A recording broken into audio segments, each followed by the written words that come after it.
So, what does it take to have $1 million in your 401k? How do you get there? Our Karen Feinerman is over at the Plaza with a new segment that we are calling Fast 401k. So, Chairwoman, take it away. All right. So, the very first thing and the hardest thing really to do is to start saving as soon as possible, right?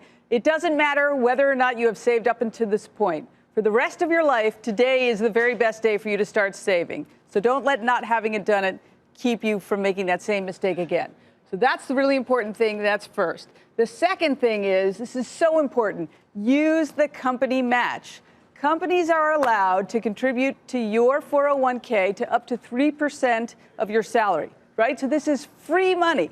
You have to, if you can do this every year, get free money, there's no reason you shouldn't do that. So you contribute 6% or more, they will contribute up to 3%. And remember, this keeps compounding.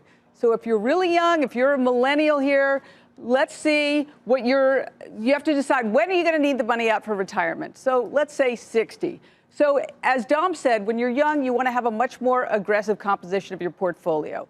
You might want to be, let's say, something like 80-20, stocks to bonds.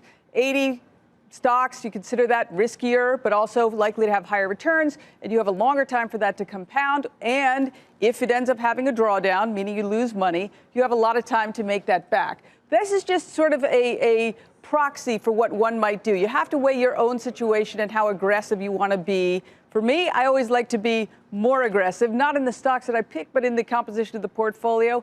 I would probably be higher, but I'm older than a millennial, so then maybe I would start to take it down. But the very first thing, start saving as soon as possible and use the match. Those are the critical points. BK, our millennial here on the desk, has a question.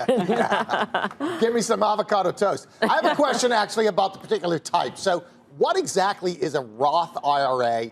Would you do it any different? Is it just for people with the last name Roth? That's a great question. It is not just for people with the last name Roth. The thing about a 401k like this is pre-tax dollars that you put in, right? So you don't pay tax on them. You put them in here in a 401k, and when you take the money out, you get taxed. A Roth, which actually I prefer, you get taxed. The money's taxed going in. It's after-tax dollars that you use to put in the Roth IRA. However, when you take it out, you aren't taxed. To me, the beauty of that is I won't know what the tax rate will be, but I'll know that it's not taxed on the way out. So both are great instruments. I happen to have a Roth, but both are great. Start saving today.